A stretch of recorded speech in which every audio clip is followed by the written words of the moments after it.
जनतेची योजना आहे। मुख्यमंत्री ही साहेब जर केवळ सरकारची योजना असती, संकटातून बाहेर काढा, कर्जमाफीबद्दल राज्यभरातल्या शेतकऱ्यांची मुख्यमंत्र्यांना विनवणी। रत्नागिरीमध्ये गावठी बंदुकीसह सापडली स्फोटकं, खेडमधल्या तळे जांभूळवाडीतली घटना, तरुणाविरोधात आर्म्स ऍक्ट अंतर्गत गुन्हा दाखल, तरुण फरार। सांगलीच्या सिद्धेवाडी नदीला हागणदारी मुक्तीचा नवा पॅटर्न, शौचालय आणि स्वच्छतेच्या बाबतीत सिद्धेवाडी अव्वल।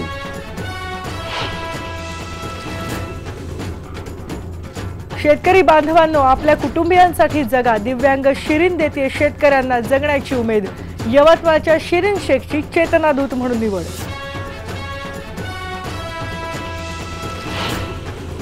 आणि दख्खनचा राजा ज्योतिबाची चैत्र यात्रा आजपासून सुरू, गडावर लाखो भाविकांची गर्दी।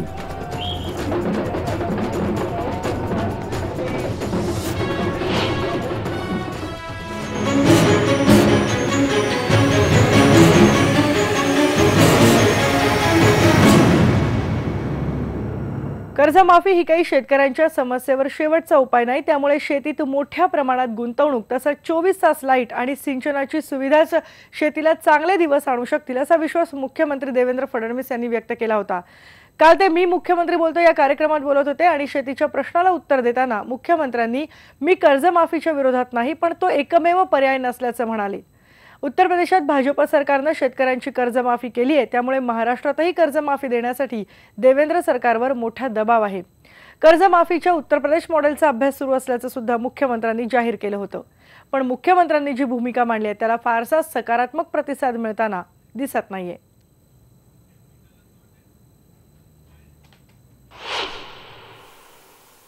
मुळामध्ये कर्जमाफी हा शेतीच्या क्षेत्रातल्या अनेक उपायांपैकी हा एक उपाय आहे। अनेक लोकांना असं वाटतं की हा अंतिम उपाय आहे किंवा हा रामबाण उपाय आहे। हा अंतिम उपाय देखील नाही आणि हा रामबाण उपाय देखील नाही, कारण शेवटी आपण 2008 सालची कर्जमाफी बघितली। या कर्जमाफीवर सीएजीचा रिपोर्ट देखील बघितला आणि त्या रिपोर्टमध्ये लक्षात आलं की आमचा जो शेतकरी आहे कदाचित 30-40% शेतकऱ्यांना फायदा झाला असेल, पण जो खरंच अडचणीतला शेतकरी होता त्याला त्याचा त्या प्रमाणात फायदा होऊ शकला नाही। आता आपण कर्जमाफी करतो म्हणजे नेमकं काय करतो, तर कर्जमाफी करतो म्हणजे त्या व्यक्तीला पुन्हा कर्ज घेता यावं याकरता पात्र करतो, यापेक्षा वेगळं काहीच करत नाही। आता हे त्याला पात्र केल्यानंतर 2009 साली लोक पात्र झाले, त्यांनी पुन्हा कर्ज घेतलं आणि 2010 साली ते सगळे कर्जबाजारी झाले। याचा अर्थ काय आहे, 1 वर्षाकरता आपण त्यांना समाधान दिलं की तुम्ही कर्जमाफ तुमचं झालेलं आहे, तुमच्यावर कर्ज नाही आहे, बोजा नाही आहे, पुढच्या वर्षी ते पुन्हा कर्जबाजारी झाले। कारण यातला मूळ प्रश्न काय आहे की जोपर्यंत शेतीची उत्पादकता वाढवून आम्हाला मार्केटचा भाव परवडणार नाही, शेती जोपर्यंत फायद्याची होणार नाही, तुम्ही किती वेळा कर्ज माफ केलं तरी व्यक्ती कर्जबाजारीच होईल। पहिल्यांदा त्याची क्षमता जर ही तुम्ही तयार केली की तो कर्ज भरू शकला पाहिजे। आणि मुख्यमंत्र्यांच्या याच विधानावर परभणीतल्या शेतकऱ्यांनी तसंच राज्यभरातल्या शेतकऱ्यांनी प्रतिक्रिया दिल्या आहेत। काय म्हणणं आहे या बळीराजाचं ते पाहूयात। शेतकऱ्यांना कर्जमाफी देऊन चालणार नाही, तर शेती क्षेत्रामध्ये गुंतवणूक करून शेतकऱ्यांना कायमचं सक्षम करावं असं मुख्यमंत्र्यांचं मत आहे। परंतु या सर्व मताशी शेतकऱ्यांचं काय म्हणणं आहे हे जाणून घ्यायचे आपल्याला। आपल्याबरोबर मोठ्या प्रमाणात शेतकरी आहेत या ठिकाणी। शेतीच्या संदर्भामध्ये शेतीची काय परिस्थिती आहे, कर्जमाफी आवश्यक आहे का, शेती क्षेत्रातील गुंतवणूक आवश्यक आहे, हे सर्व जाणून घ्यायचे। मला सांगा, मुख्यमंत्री म्हणतात की कर्जमाफी हा पर्याय नाही, शेती क्षेत्रामध्ये गुंतवणूक करणं गरजेचं आहे। सर्वप्रथम तर काल जे मुख्यमंत्री साहेबांनी जे वक्तव्य केलं आहे की शेतकऱ्यांना कर्जमाफीची गरज नाही आहे, त्यांना सक्षम करतो, सुरुवातीला सर्वप्रथम म्हणजे आम्ही ह्याचा जाहीर निषेध करतो किंवा एक अभ्यासू आणि इतक्या मोठ्या पदावर असणाऱ्या माणसाने अशा प्रकारचं वक्तव्य नाही करायला पाहिजे। शेतकऱ्यांची जी आताची सध्याची जी परिस्थिती आहे, शेतकरी जे इतके आत्महत्या करत आहेत आणि ही आत्महत्या करण्यासाठी सरकारच जबाबदार आहे का, व सरकार आता तुरीचे भाव गेल्या वर्षी जे होते त्या वर्षी नाही आहेत का नाही आहेत, तर त्यांनी तूर मोठ्या प्रमाणात आयात केली। म्हणजे आजकाल आमच्या शेतकऱ्याची अवस्था जी आहे, बाप भीक मागू देत नाही आणि आई जेवण वाढू देत नाही, अशा प्रकारची अवस्था आमच्या शेतकऱ्याची झालेली आहे. वास्तविक पाहता ह्या मुख्यमंत्र्याचं जे काही विधान आहे काल केलेलं, ते निव्वळ पोरकटपणाचं आणि लालचनास्पद विधान आहे. वास्तविक पाहता जे काय राज्यामध्ये शेतकरी आत्महत्याचं सत्र सुरू आहे आणि या शेतकरी आत्महत्याच्या सत्रावर रामबाण उपाय जरी नसला कर्जमाफी, परंतु हे प्रथम उपचार, हा कर्जमाफी हाच प्रथम उपचार आहे शेतकऱ्यांसाठी. तर 10 दिवस आमच्या गाड्या तुरीच्या रांगेला लागलेल्या आहेत, त्याचा माफ व्हायला तयार नाही. आणि एकीकडे सचिन तेंडुलकरनं जर 100 ते 200 150 धावा काढल्या तर त्यांना वेगळं बक्षीस दिलं जातं, पण माझ्या शेतकऱ्यानं जर काय जास्त उत्पादन केलं तर त्याला वेगळं बक्षीस दिलं जातं. ते म्हणजे इंड्रियनचा डबा आणि फाशी घेण्यासाठी एक दोरीचा दोरखांड दिला जातो. हे म्हणजे शेतकऱ्याच्या दृष्टीनं अत्यंत हीन आणि लालचनास्पद विधान आहे मुख्यमंत्री महोदयाचं. 3 वर्ष झाले सरकार येऊन, पण हे सक्षम करण्याच्या बाबतीत तेवढा निष्काळजीपणा करत आहेत आणि मुख्यमंत्री नुसत्या पोकळ गप्पा मारणारे आहेत. आणि कापूस उत्पादन होऊन सुद्धा त्याला भाव नाही आणि तुरीला बारदाना उपलब्ध नव्हता, त्यामुळं 15-15 दिवस वाहनाचे किराया भरावा लागत होता. शेतकरी हा रोजच मरत आहे. ते कशामुळे मरत आहेत हे पण स्पष्ट करून द्यावे. एकूणच जर बघितलं तर शेतीमालाला भाव नाही, निसर्ग साथ देत नाही. अशा परिस्थितीमध्ये सगळ्यात पहिला जर काही उपचार असेल शेतकरी आत्महत्यांवर, तर कर्जमाफी हाच उपचार आहे असं म्हणणं या सर्व शेतकऱ्यांचं आहे. पंकज क्षीरसागर, IBN लोकमत, परभणी. जुन्नर हा एक शेतीप्रधान असा जिल्हा आहे आणि इथल्या शेतकऱ्यांच्या काय प्रतिक्रिया आहेत तेही बघूयात. कर्जमाफी आणि कर्जमुक्ती यासाठी मागच्या काही दिवसापासून राज्यातले शेतकरी आक्रमक झाले आहेत. ठिकठिकाणी आंदोलनं सुरू आहेत. पण नेमकं शेतकऱ्यांच्या भावना काय आहेत हे जाणून घेते IBN लोकमत. मी आता जुन्नर तालुक्यामध्ये, जिल्ह्यातला सर्वात जास्त कृषी पदवीधर असलेला हा तालुका आहे. आपण शेतकऱ्यांना विचारणार आहोत नेमक्या काय आहेत त्यांच्या भावना. माझ्यासोबत या भागातले शेतकरी आहेत. नेमकं तुम्ही काय सांगाल? मुख्यमंत्र्यांचं जे स्टेटमेंट आहे 2 दिवसापूर्वीचं, कर्जमाफी झाली पाहिजे का, त्यासाठी काही शाश्वत तुमच्याकडे आहे? काय झालंय, आजची परिस्थिती अशी आहे की शेतकरी हा राजा आहे आणि या राजाला सरकारकडे भीक मागण्याची पाळी आलेली आहे. आणि म्हणून आमचं तर असं म्हणणं आहे, आमचे जे सुशिक्षित सगळे पदवीधर शेतकरी आहेत, तरुण शेतकरी आहेत, आमचं म्हणणं असं आहे, उभ्या जगाचा पोशिंदा जगला तर जग जगेल या न्यायानं सरकारनं सुरुवातीला शेतकऱ्याला भक्कमपणे उभं करण्याचं काम केलं पाहिजे. आज शेतकऱ्याला सरकारकडे भीक मागायची गरजच लागली नाही पाहिजे. अशा काही शाश्वत उपाययोजना सरकारच्या माध्यमातून या ठिकाणी शेतकऱ्यांसाठी होणं गरजेचं आहे. शेतीसाठी शासनाने बऱ्याच पाणी अडवा पाणी जिरवा योजना गेल्या 2.5 वर्षापासून राबवत आहे, परंतु ही योजना मराठवाडा, विदर्भ या ठिकाणी प्रभावीपणे राबवल्या, परंतु आपल्या पश्चिम महाराष्ट्रामध्ये त्या इतक्या प्रभावीपणे राबवलेल्या दिसत नाहीत. जुन्नर तालुक्यामध्ये जवळजवळ 3000 एकर क्षेत्रावर द्राक्ष बाग आहेत, डाळिंब बाग आहेत, पण त्यावरती सगळं टोटल ठिबक सिंचन सेट बसवलेले आहेत. परंतु शासनाकडनं काही शेतकऱ्यांना योग्य अशी त्याला सबसिडी अनुदान मिळत नाही.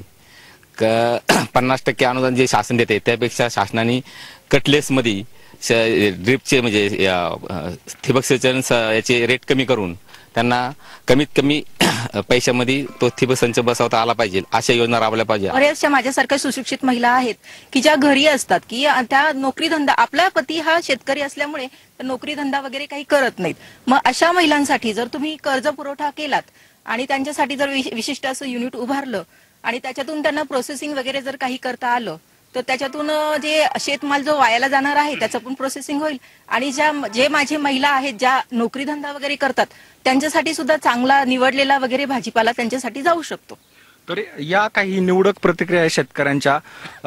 आम्हाला कर्जमाफी नकोय, कर्जमुक्ती नकोय, पण अल्प दरामध्ये कर्ज उपलब्ध करून दिलं पाहिजे. शेतीसाठी वेगवेगळ्या योजना राबवल्या गेल्या पाहिजे. त्यानंतर बियाणे असेल, खते असेल, याचे रेट कमी ठेवले पाहिजे आणि याच्यावर कुणीतरी नियंत्रण करणारी शासकीय यंत्रणा असावी, अशी या शेतकऱ्यांची सगळ्यांची मागणी आहे. आणि नगरमधनं, अहमदनगरमधनं सुद्धा काही प्रतिक्रिया आलेल्या आहेत. काय म्हणणं आहे नगरच्या या बळीराजाचं तेही बघूयात. महाराष्ट्राचे मुख्यमंत्री म्हणत आहे की शेतकऱ्यांना कर्जमाफी करून काही होणार नाही, त्याच्यावरती कायमस्वरूपी उपाय हवा आहे. आपल्याबरोबर काही शेतकरी अहमदनगर जिल्ह्यामधले, त्यांचं काय म्हणणं आहे की त्यांना कायमस्वरूपी उपाय हवा आहे, कर्ज हवं आहे. मला ते काय मुख्यमंत्री म्हणताय किंवा कर्ज माफ करून होणार नाही, काहीतरी उपाय हवा आहे, ठोस काहीतरी केलं पाहिजे. तुम्हाला काय वाटतं? त्यांचं म्हणणं असेल तर कर्जमाफी करून काय शेतकऱ्याला सुधारणार असेल त्यांची भूमिका असेल, पण कर्जमाफी त्याला नसली करायची. कंपल्सरी ज्या शेतकऱ्याचा माल आहे तर योग्य दराचा भाव तर दिला पाहिजे. कर्जमाफी या ठिकाणी जे खरे शेतकरी आहेत त्यांना या ठिकाणी प्रामुख्याने मिळाली पाहिजे.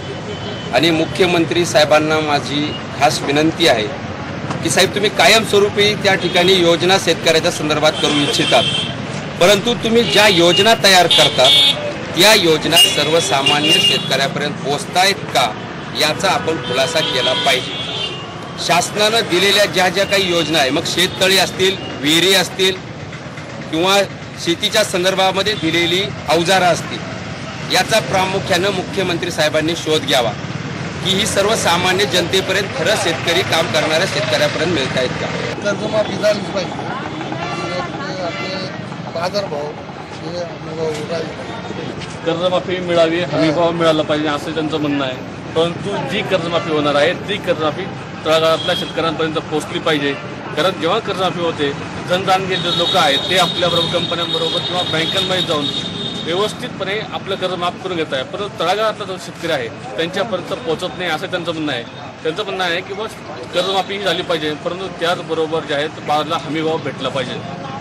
व्हिडिओ दीपक कासवासह साहेबराव कोकणे, ऐकून लोकमत, अहमदनगर. आणि गावाकडच्या बातम्यांमध्ये इथे एक ब्रेक घेतोय, पण ब्रेक नंतर आपण पाहणार आहोत रत्नागिरीतल्या खेडमध्ये तरुणाच्या घरात सापडली स्फोटकं.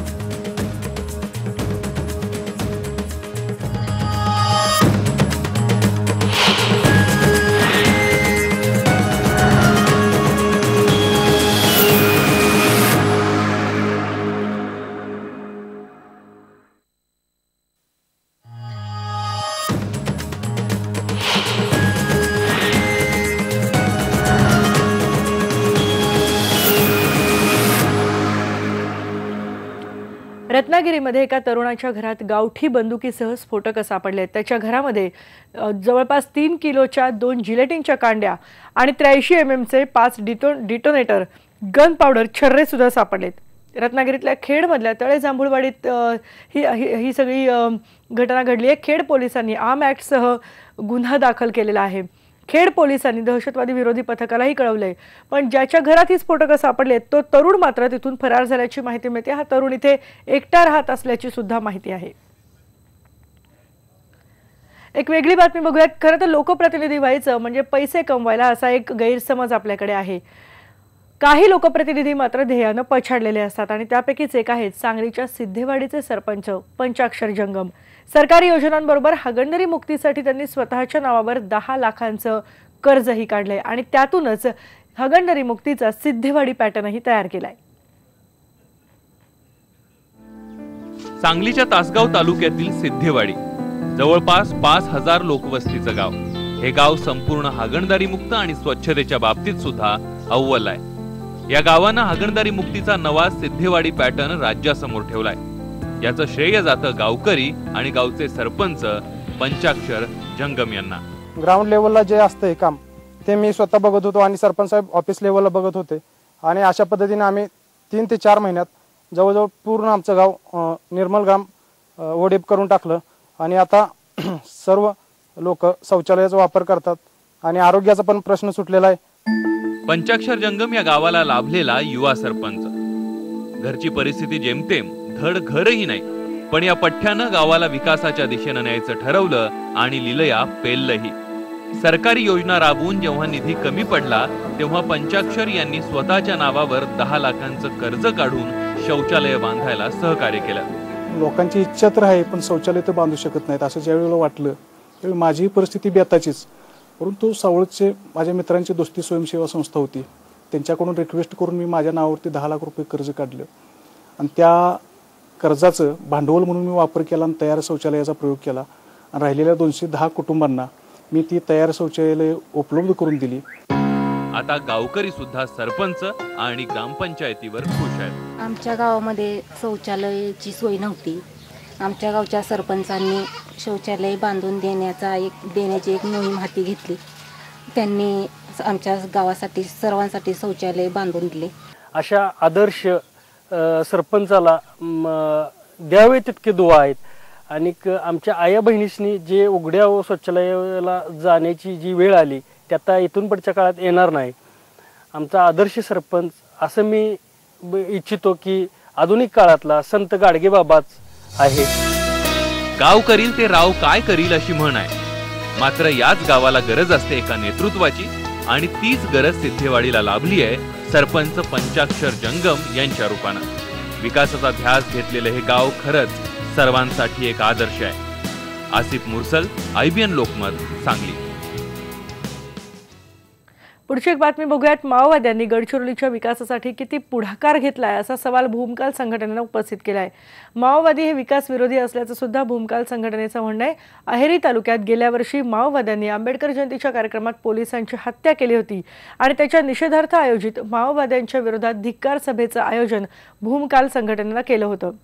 गेल्या वर्षी 14 एप्रिलला स्थानिक बुद्ध विहारात डॉक्टर आंबेडकर जयंतीचा कार्यक्रम सुरू होता आणि त्या कार्यक्रमाला आलेल्या माजी आमदार दीपक अत्राम यांच्या सुरक्षा रक्षक असलेले हवालदार नानाजी नागोसे यांची भर कार्यक्रमाच्या ठिकाणी माओवाद्यांनी गोळ्या घालून हत्या केली होती. आणि यानंतर गावाकडच्या बातमीमध्ये इथे एक ब्रेक घेतोय, पण ब्रेकवर जाण्यापूर्वी हेडलाईन्स. हेरगिरी प्रकरणात कुलभूषण जाधव यांना पाकिस्तानातल्या कोर्टाने दिली फाशीची शिक्षा, पण योग्य पद्धतीनं सुनावणी झाली नाही, भारताचा आरोप.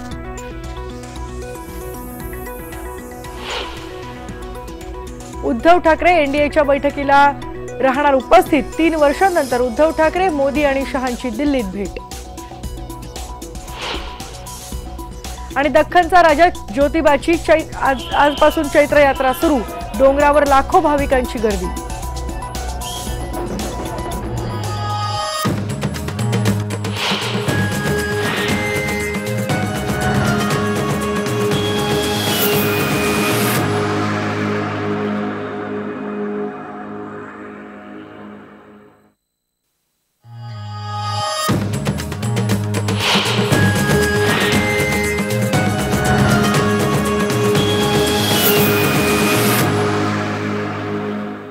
माझ्या शेतकरी बांधवांनो, आपल्या कुटुंबासाठी जगा असा सल्ला देण्यासाठी पुढे आली आहे यवतमाळची 22 वर्षांची शिरीन. 2 हात आणि एका पायानं शिरीन दिव्यांग आहे. शिरीनची सरकारनं बळीराजा चेतनादूत म्हणून नियुक्ती केली आहे आणि याच माध्यमातून गावोगावी फिरून शिरीन शेतकऱ्यांमध्ये जगण्याची एक नवीन उमेद निर्माण करते.